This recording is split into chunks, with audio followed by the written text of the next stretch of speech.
This video is brought to you by XMWX Weather and by the Bose Headset 10. XMWX Satellite Weather is as vital as vision. Never fly blind again when you add XMWX Satellite Weather to your onboard electronic suite. Come see what the latest XMWX Satellite Weather has to offer at EAA AirVenture 2009 in Hangar C.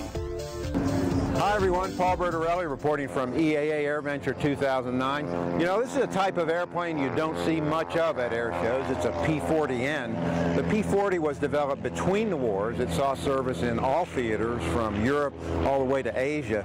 This particular airplane is owned by Vintage Wings of Canada and was restored by that museum.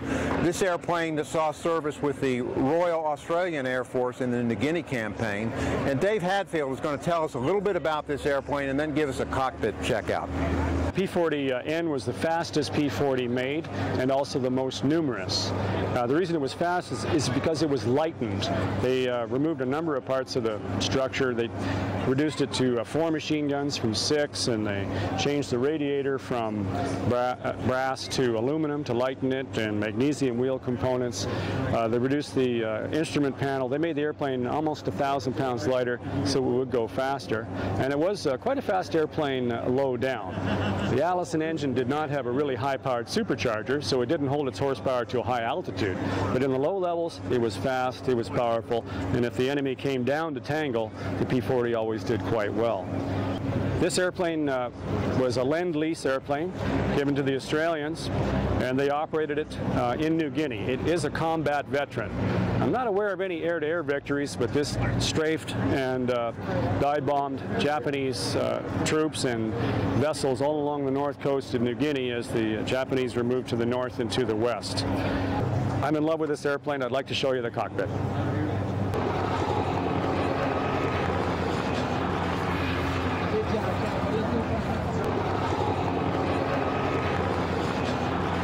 It starts over on the left.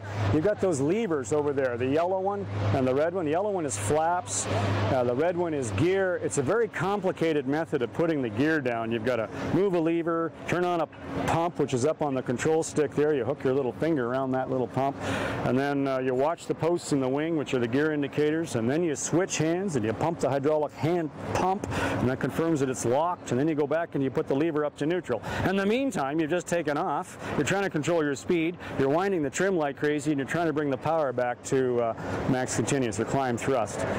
There's your throttle quadrant. That's all standard except the pitch is electric. It's a Curtiss electric propeller.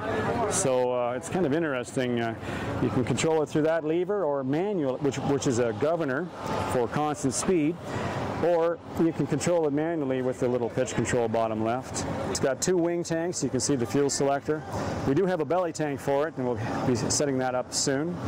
Fuel gauges are right down there between your on the floor of the cockpit, and that is the top of the wing. And here, try the hand crank. Close the canopy. It's always kind of a good feeling. Below that, you've got the cowl flaps. I think that lever's out of a Model A Ford or something. That's the carburetor air intake, whether you're getting just straight cold air. That's the scoop on top of the engine cowl there. It's a carburetor up on the top of the engine. It's a downdraft carburetor as opposed to updraft like a Merlin. And standard, but it's limited. As you can see, there are no gyro instruments other than the needle on the needle and ball. It has no artificial horizon, no directional gyro, and that was done to lighten the aircraft, which is, of course, was the goal with the P-40N, to make it more competitive. It has a couple of unusual instruments. There's an emergency contactor over there on the left, and that was a primitive kind of ELT, and it would give an emergency squeal on the operational frequency for 15 seconds out of every minute, so it wouldn't tie up the frequency. I found the flying qualities of a P-40 to be particularly impressive for an aircraft. Basic design is 1935. As you can see, visibility is really good out the quarters. The ground handling is excellent. It's easy to taxi. The brakes are very modern. Feels more like a Citabria than anything else. Airborne, what's particularly nice is the aileron response. The aileron pressures are very light, and the roll response is very crisp. My first roll in this thing with full aileron deflection, probably only a second and a half, 2 seconds. It has a real nice harmony, I find, my own personal taste, between pitch and roll. Now, the rudder, it is a rudder airplane. Every time you change the speed, every time you change the power setting, you have to correct with the trim. So your left hand's always busy on the trim. But I really like the airplane to fly. I just feel good in it. Sit in that seat, you're comfortable. So this airplane is part of a collection called Vintage Wings of Canada. We're located near Ottawa, Canada, across the river in Gatineau, Quebec.